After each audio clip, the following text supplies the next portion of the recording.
Bismillahirrahmanirrahim. Assalamu alaikum dear student. Today we are going to start our next chapter, that is cells and tissues. जी student, आज जो हम नया chapter start करने जा रहे हैं उसका नाम है सेल्स एंड टिश्यूज़। इससे पहले हम बायोडाइवर्सिटी वाला चैप्टर्स पढ़ रहे थे, वो कंप्लीट हो गया। अब नेक्स्ट चैप्टर हम स्टार्ट कर रहे हैं। लेकिन इससे पहले एक चीज़ मैं आपसे पूछूं कि देखें, हम डेली लाइफ में बहुत सारी चीज़ें देखते हैं।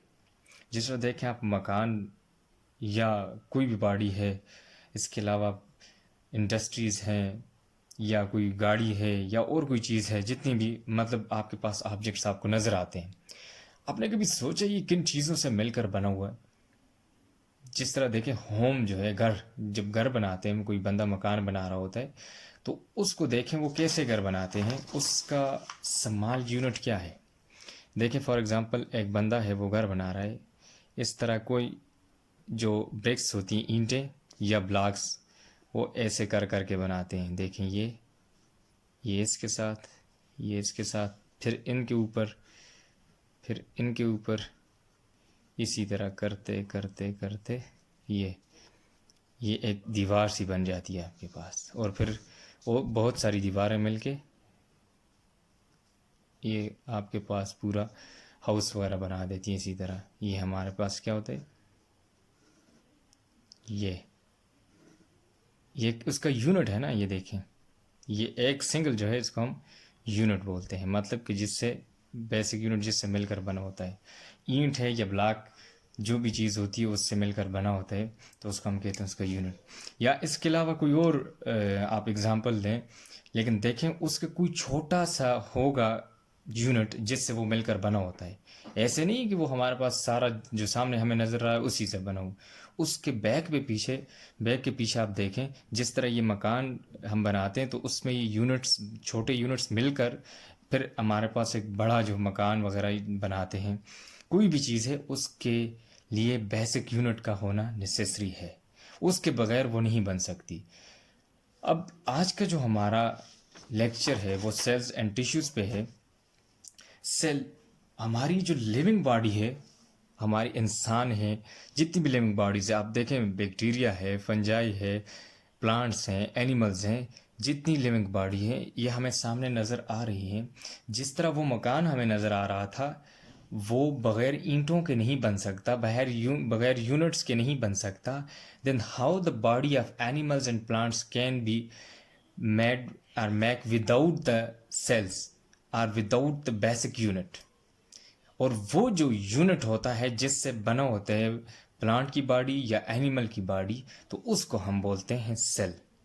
इसी तरह जिस तरह मकान के अंदर और दूसरा जो अपने गाड़ी वगैरह, जो बाकी जितने भी ऑब्जेक्ट्स हैं, वो उनके अंदर जैसे स्मॉल यूनिट मिलकर बड़ा एक यूनिट बनाते हैं, बड़ी बॉडी बनाते हैं, इसी तरह इंसान की या प्लांट्स हैं, ह्यूमंस, जितनी भी लिविंग ऑर्गेनिज्म हैं, उनका एक छोटा यूनिट है जिसको हम सेल बोलते हैं। और बहुत सारे सेल मिलकर बॉडी को ऑर्गेनाइज करते हैं, बॉडी उनसे बनती है। जो अब समझ आ गई, सेल इज़ द बेसिक। अब हम सेल को देखते हैं कि सेल है क्या। Cell, all living organism is made up of cells. पहली बात आपको क्लियर कर दी कि जितने भी लिविंग ऑर्गेनिजम्स हैं, एनिमल्स हैं, प्लांट्स हैं, बैक्टीरिया है, फंजाई है, जितनी भी आपके पास लिविंग ऑर्गेनिजम्स हैं, वो सारे के सारे सेल से मिलकर बने हुए हैं। समझ आ गई। इसके बाद नेक्स्ट जो है, हम अगर सेल की डिफिनीशन करें तो वो हमारे पास इस तरह होती है, कहते हैं it is the basic structural and functional unit of living organism. इसके अंदर हमने दो चीज़ें देखी डेफिनेशन के अंदर। Here we saw two things, one is structural and second one is functional. Structural mean that unit which make the body, यानी कि जो उसको बना रही होती है, उसको एक स्ट्रक्चर दे रही होती है। And the second one is functional, दूसरा ये कि वो उसको फंक्शन परफॉर्म कर रही थी। हमारी बॉडी में जितने फंक्शंस हो रहे हैं इनसाइड बॉडी आप देखें तो वो कौन परफॉर्म करता है, वो एक सिंगल सेल परफॉर्म करता है। इसका मतलब कि सेल जो है वो हमारे पास एक बेसिक स्ट्रक्चरल यूनिट भी है और साथ साथ फंक्शनल यूनिट भी है। जैसे वो बॉडी को बनाने में हेल्प करती है, इसी तरह बॉडी के अंदर जितने फंक्शंस हैं उनको परफॉर्म करने में भी हेल्प करती है, बल्कि सारे फंक्शंस सेल ही परफॉर्म करता है, एक सिंगल सेल जो है वो परफॉर्म करता है। अच्छा, ये आपको इससे क्लियर हो गया होगा कि सेल क्या होता है। सेल डेफिनेशन को मैं दोबारा रिपीट कर देता हूँ। It is the basic structural and functional unit of ah living organism. जो सेल होता है हमारे पास बेसिक स्ट्रक्चरल यूनिट है और साथ फंक्शनल यूनिट भी है तमाम लिविंग ऑर्गेनिजम्स का। इससे अब आपको क्लियर हो चुका होगा कि सेल की डिफिनेशन क्या है। अब अगर आपसे कोई पूछे कि व्हाट इज सेल, तो आप क्या कहेंगे? Cell is the basic structural and functional unit of all living organisms.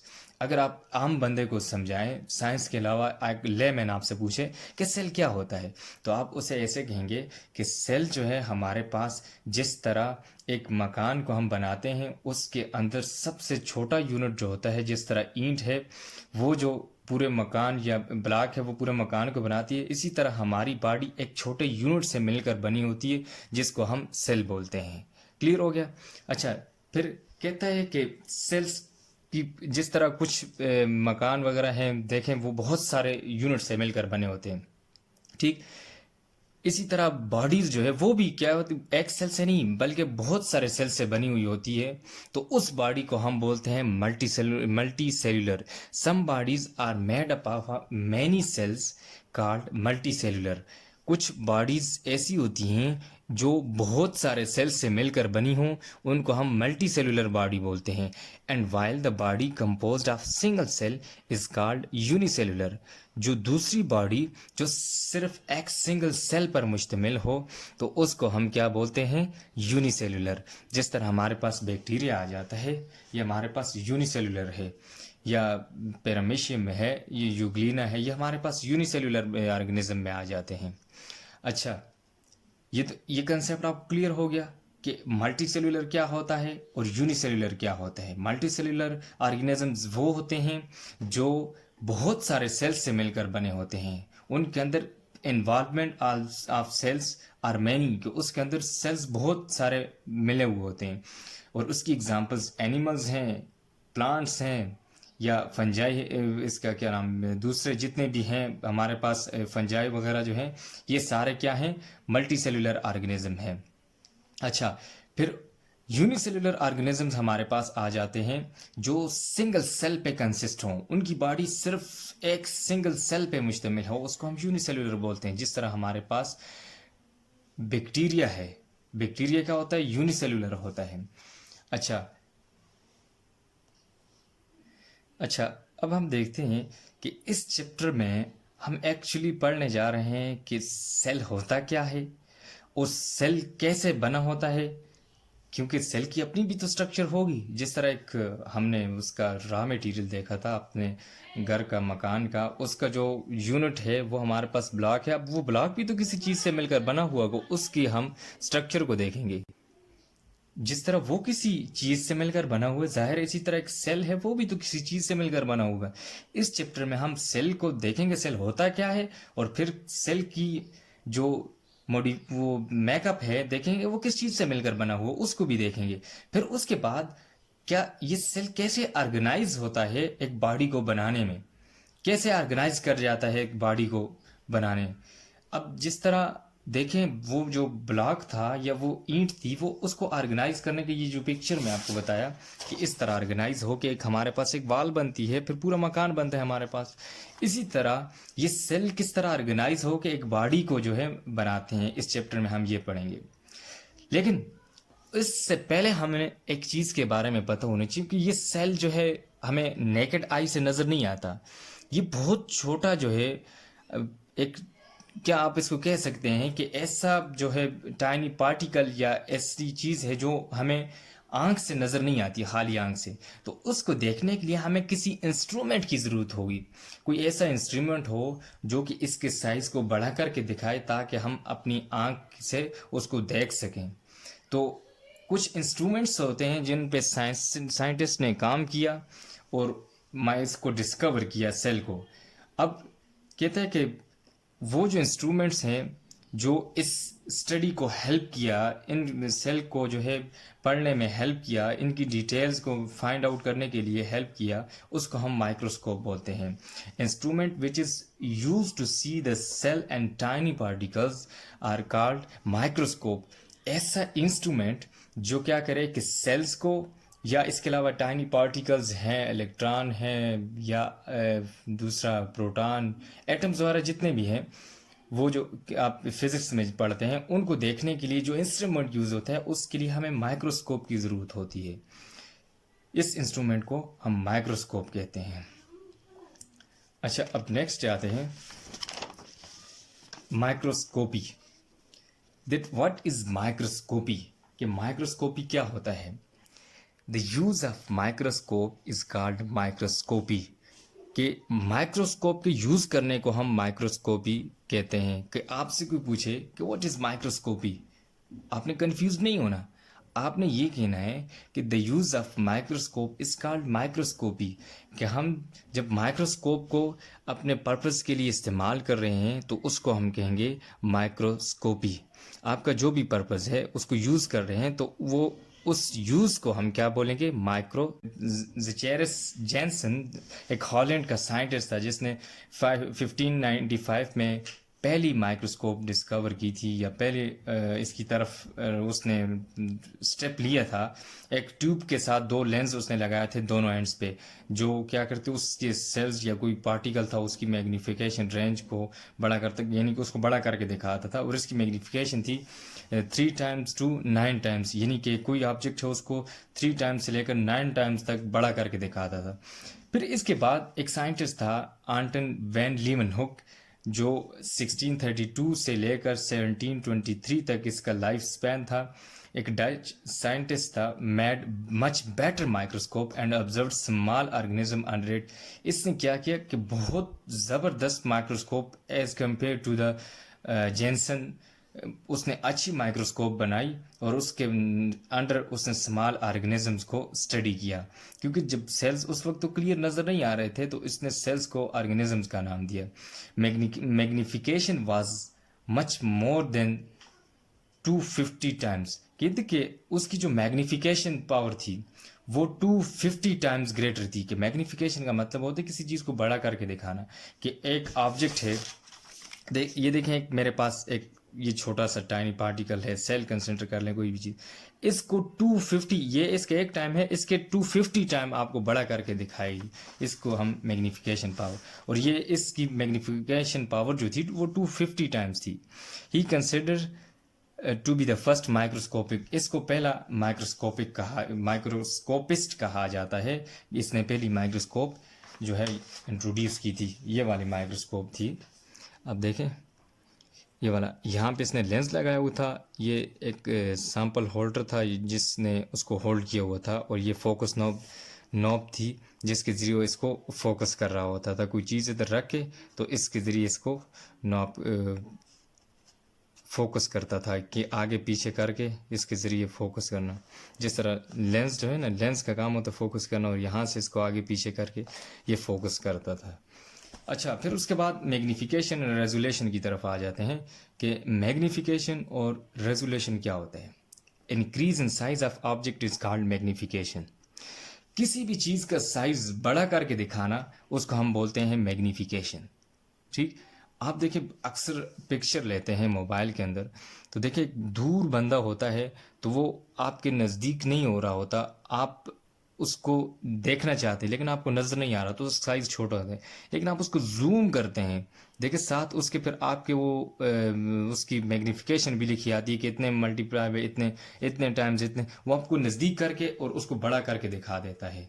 इसको बोलते हैं मैग्नीफिकेशन। या दूसरी टर्म है हमारे पास रेजोल्यूशन। रेजोल्यूशन क्या होता है? Resolution means ability of microscope to show two object separately, कहता है कि माइक्रोस्कोप की ऐसी एबिलिटी कि जो दो डिफरेंट ऑब्जेक्ट्स को सेपरेटली बता सके, सेपरेटली दिखा सके, उसको हम रेजोल्यूशन बोलते हैं। जिस तरह कहते हैं for example our eye can differentiate between 2 points at least 0.1 millimetre apart. कहते हैं कि जैसे हमारी आई जो है वो क्या करती है कि दो ऑब्जेक्ट के दरमियान एटलीस्ट 0.1 मिलीमीटर अपार्ट हों तो उनके दरमियान वो डिफ्रेंशिएट कर सकती है। So resolution of our eye is 0.1 millimetre, कि हमारी जो आई की रेजोल्यूशन पावर है वो क्या है 0.1 millimetre. Due to lenses microscope resolution is greater than eye. कहते हैं कि हमारी आई के अंदर एक ही लेंस होता है, जबकि माइक्रोस्कोप के अंदर लेंसेज ज़्यादा होते हैं। तो ज़्यादा लेंसेज होने की वजह से माइक्रोस्कोप की जो रेजोल्यूशन पावर है वो एक नॉर्मल ह्यूमन आई जो है उससे कहीं ज़्यादा होती है। That's why we can see minute object clearly through microscope. कहता है कि इसकी वजह से हम एक छोटा जो ऑब्जेक्ट है उसको क्लियरली देख सकते हैं माइक्रोस्कोप के जरिए। जिस तरह सेल एक माइन्यूट पार्ट ऑब्जेक्ट है जो हमें नजर नहीं आ रहा, तो उसको स्टडी करने के लिए हम माइक्रोस्कोप को यूज करेंगे। माइक्रोस्कोप हमें हेल्प करेगी उस ऑब्जेक्ट को क्लियर और बड़ा करके दिखाने में। अब आ जाते हैं माइक्रोस्कोप की टाइप्स की तरफ। अब टाइप्स ऑफ माइक्रोस्कोप की तरफ आ जाते हैं कि माइक्रोस्कोप की कितनी टाइप्स हैं। हमारे पास माइक्रोस्कोप की दो टाइप्स हैं जनरली। एक को हम बोलते हैं लाइट माइक्रोस्कोप और दूसरी को बोलते हैं इलेक्ट्रॉन माइक्रोस्कोप। इसके सोर्स की बेस पे हम इनको दो कैटेगरी में डिवाइड करते हैं। वो माइक्रोस्कोप जिसमें लाइट जो है एक नॉर्मल ऑर्डिनरी लाइट जो है वो यूज हो एज ए सोर्स, तो उसको हम बोलते हैं लाइट माइक्रोस्कोप। जबकि दूसरी इलेक्ट्रॉन को आगे आप जाकर हम डिस्कस करेंगे। अभी नेक्स्ट हमारा वही है uses light to make image of object. कहते हैं कि इसके अंदर लाइट को यूज किया जाता है। ये नॉर्मल लाइट जो है सन लाइट है या कोई ये दूसरी इलेक्ट्रिसिटी वाली जो लाइट है, इसको यूज करके हम एक ऑब्जेक्ट को देख सकते हैं, उसका इमेज हम देख सकते हैं। Light passes through sample and then through two glass lenses. कहते हैं पहले क्या होता है कि देखें हमारे पास कोई माइक्रोस्कोप है, उसमें लाइट नीचे होती है, उसका सोर्स नीचे होता है, उससे लाइट हमें मिल रही होती है। उसके ऊपर ऑब्जेक्ट रखा होता है, फिर ऑब्जेक्ट के ऊपर दो लेंसेज लगे हुए होते हैं और उन लेंसेज से होकर फिर हमारी आई की तरफ जो है वो लाइट जाती है। कहते हैं one lens in large image and second one magnify the image. कहते हैं कि दो जो लेंस लगे होते हैं उनमें से एक का काम होता है कि जो एक लेंस होता है उसका काम ये होता है कि वो ऑब्जेक्ट जो है उसका जो इमेज है उसको इनलार्ज करे, उसको बड़ा करके दिखाए। जबकि दूसरा जो लेंस है उसका काम है उसको मैग्नीफाई करना, उसको बड़ा करना या उसको क्लियर करके आपको दिखाना। अच्छा, फिर उसके बाद है after this light is projected into eye of the viewers where in large and clear image is formed. कहते हैं इन इस प्रोसेस के बाद देखिए पहले लाइट पास हुई, नीचे जो सोर्स होता है ये लाइट माइक्रोस्कोप, ये हमारे पास एग्जांपल है, ये मैं आपको यहाँ पे समझा देता हूँ। ये लाइट माइक्रोस्कोप है, ये देखें यहाँ पे ये सोर्स ऑफ लाइट है, इल्यूमिनेटर जिसको हम बोलते हैं। ये इसके साथ पीछे इलेक्ट्रिसिटी के साथ करंट लगी हुई होती है, इसमें से ये एक बल्ब सा लगा होता है जो क्या करता है लाइट प्रोवाइड करता है। फिर ये स्टेज होता है जिसके ऊपर हम कोई स्लाइड्स वगैरह या कोई ऐसी चीज़ रख के जिसके अंदर हम सेल्फ वगैरह को स्टडी करते हैं। ये ऊपर ऑब्जेक्टिव लेंसेज होते हैं, ये आई पीस होता है और ये फोकस नाब जहाँ से हम इसको फोकस कर रहे होते हैं ऊपर नीचे करते हैं ताकि कहीं पे हमें क्लियर नज़र आ जाए। ये होता है आई पीस, इसमें से हम देख रहे होते हैं। कहते हैं कि सबसे पहले आई ये जो लाइट है यहाँ से ऊपर जाकर ये जो ऑब्जेक्ट है इससे पास होकर लेंसेज की तरफ जाती है। तो माइक्रोस्कोप के अंदर दो लेंस होते हैं, पहला यहाँ पे लगा होता है, एक पीछे होता है। एक पहला जो लेंस होता है एक का काम होता है उसको इनलार्ज करना और दूसरे का काम है उसको जो है मैग्नीफाई करना, उसको क्लियर करना। अच्छा, फिर इसके बाद है मैग्नीफिकेशन इज़ 1500 टाइम।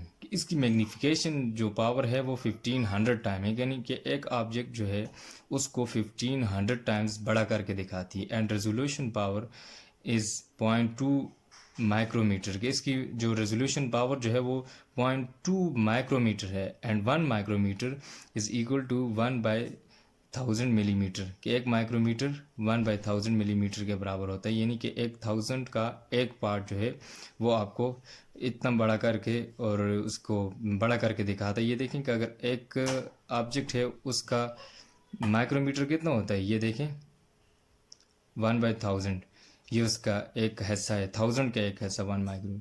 तो 2 माइक्रोमीटर जो है वो हमें उसकी रेजोल्यूशन पावर हमें शो करता है।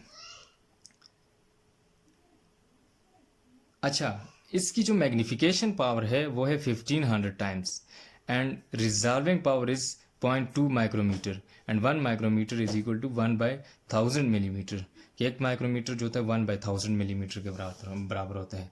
In the other word, light microscope can not distinguish object smaller than 0.2 micrometre. कहते हैं कि इसके अलावा देखें कि इससे अगर छोटा होगा तो ये जो लाइट माइक्रोस्कोप है इसको क्लियर करके हमें नज़र नहीं दिखा सकेगी। ठीक, ये था लाइट माइक्रोस्कोप के बारे में। और जो मैंने आपको ये लाइट माइक्रोस्कोप दिखाई थी, ये हमारे पास होती है light microscope.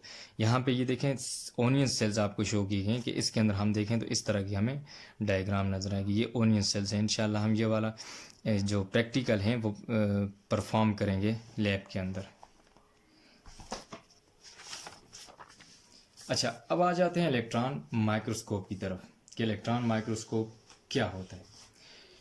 A beam of electron is used, कहते हैं कि इसके अंदर जो एक इलेक्ट्रॉन की जो बीम यूज़ होती है, वहाँ पे सोर्स क्या था, लाइट जो थी वो ये जो इलेक्ट्रिसिटी है इसकी लाइट या ऑर्डिनरी लाइट जो है उसकी जो है वो उसका वो सोर्स होता है, उसको हम यूज़ करके किसी इमेज को देखते हैं। जबकि यहाँ पे एक बीम ऑफ इलेक्ट्रॉन्स, एक उसकी रे, इलेक्ट्रॉन की जो है रे यूज़ की जाती है उसको ऑब्जेक्ट को देखने के लिए। Magnetic lenses focus the electron beam on screen और photographic film and make much in large image. कहते हैं जो मैग्नेटिक, इसके अंदर मैग्नेटिक लेंसेज होते हैं, जबकि उसके अंदर नॉर्मल लेंसेज होते हैं जो ग्लास लेंसेज होते हैं, जबकि इसके अंदर मैग्नेटिक लेंसेज होते हैं जो क्या करते हैं कि इलेक्ट्रॉन बीम को फोकस करते हैं उस फोटोग्राफिक फिल्म पे जिस पे सामने कोई वो इमेज बनना होता है उस पे, और उसको बड़ा करके दिखाते हैं। Magnetic lenses focuses the electron beam on A screen. ये क्या करते हैं, मैग्नेटिक लेंस जो है वो इलेक्ट्रॉन बीम को स्क्रीन पे अच्छा, it can distinguish object as small as 0.2 nanometre. कहते हैं कि ऑब्जेक्ट को इतना छोटा हो 2 नैनोमीटर तो उसको भी ये डिस्टिंग्विश कर सकते हैं। तो 1 nanometre equal to 1/10 lakh millimetre, ये इसकी रिजॉल्विंग पावर है। फिर 2 टाइप्स ऑफ इलेक्ट्रॉन माइक्रोस्कोप, हमारे पास 2 टाइप्स होती हैं इलेक्ट्रॉन माइक्रोस्कोप की। एक ट्रांसमिशन इलेक्ट्रॉन माइक्रोस्कोप बोलते हैं और दूसरी स्कैनिंग इलेक्ट्रॉन माइक्रोस्कोप बोलते हैं। जो ट्रांसमिशन इलेक्ट्रॉन माइक्रोस्कोप होती है use to view the internal cell structure, ये जो इंटरनल सेल स्ट्रक्चर होती है उसको स्टडी करने या उसको देखने के लिए यूज होती है। Magnify objects about 2,50,000 times. कहते हैं कि ये जो है मैग्नीफिकेशन पावर जो इसकी है वो है 2,50,000 टाइम, कि कोई ऑब्जेक्ट है उसको 2,50,000 टाइम बड़ा करके आपको दिखाती है। और दूसरी जो है स्कैनिंग इलेक्ट्रॉन माइक्रोस्कोप, SEM इसको बोलते हैं, use to study the details of surface of cell और एनी अदर ऑब्जेक्ट्स। ये किसी भी सेल की या ऑब्जेक्ट की सरफेस को और उसकी स्टडी को, उसकी डिटेल को स्टडी करने के लिए यूज़ की जाती है। और the surfaces are coated with metal, और जो ऑब्जेक्ट या सेल होता है उसकी सर्फेसेज को मेटल के साथ कोट किया जाता है। When electron beam hits the metal it reflected and makes the large image. कहते हैं जब वो इलेक्ट्रॉन बीम जो होती है वो मेटल को हिट करती है और रिफ्लेक्ट हो जाती है, इसकी वजह से and makes the enlarge image, और इस रिफ्लेक्ट होने की वजह से वो एक इनलार्ज इमेज देता है। This was all about the today lectures. अच्छा, आज का हम लेक्चर समराइज़ कर देते हैं। हमने पहले पढ़ा जो हो सेल के बारे में कि cell is a basic structural and functional unit of living organism. फिर उसकी टाइप्स पढ़ी, ऑर्गेनिज्म की मल्टी सेलुलर होते हैं, यूनिसेलुलर होते हैं। फिर माइक्रोस्कोप के बारे में पढ़ा। फिर रेजोल्यूशन और मैग्नीफिकेशन के बारे में पढ़ा कि मैग्नीफिकेशन क्या होता है। रेजोल्यूशन, मैग्नीफिकेशन किसी ऑब्जेक्ट को बड़ा करके दिखा देना। रेजोल्यूशन जो होता है उसको 2 ऑब्जेक्ट्स को क्लियर करके दिखाना। फिर इसके अलावा टाइप्स पढ़ी थी माइक्रोस्कोप की, एक लाइट माइक्रोस्कोप होती है और एक इलेक्ट्रॉन माइक्रोस्कोप। लाइट माइक्रोस्कोप वो होती है जिसमें ordinary light as a source use की जाती है, और इसके जो मैग्नीफिकेशन पावर जो है वो 1500 टाइम है और रिजॉल्विंग पावर जो है 0.2 माइक्रोमीटर है। जबकि इलेक्ट्रॉन माइक्रोस्कोप हमारे पास है, उसमें एक जो इलेक्ट्रॉन की बीम होती है, रे होती है, वो यूज़ होती है और इसके अंदर मैग्नेटिक लेंसेज यूज़ होते हैं। और इसकी फिर आगे दो टाइप्स पड़ी थी। इसकी जो मैग्नीफिकेशन पावर थी वो जो है टू टाइप्स थी, एक electron microscope, sorry transmission electron microscope, और दूसरी स्कैनिंग इलेक्ट्रॉन माइक्रोस्कोप। जो ट्रांसमिशन होती है वो सेल के इंटरनल स्ट्रक्चर को स्टडी करने के लिए यूज़ की जाती है और इसकी मैग्नीफिकेशन पावर जो है वो 2,50,000 टाइम है। जबकि स्कैनिंग इलेक्ट्रॉन माइक्रोस्कोप किसी भी ऑब्जेक्ट की सरफेस को स्टडी करने के लिए यूज़ की जाती है और इससे जो सरफेसेस वगैरह होते हैं सेल को, उसको मैटर के साथ कोट किया जाता है और जब इलेक्ट्रॉन बीम जो है वहाँ से पास होती है उसको स्ट्राइक करके बैक हो जाती है। बैक होने की वजह से वहाँ पे हमें स्क्रीन पे इमेज नज़र आता है उनका।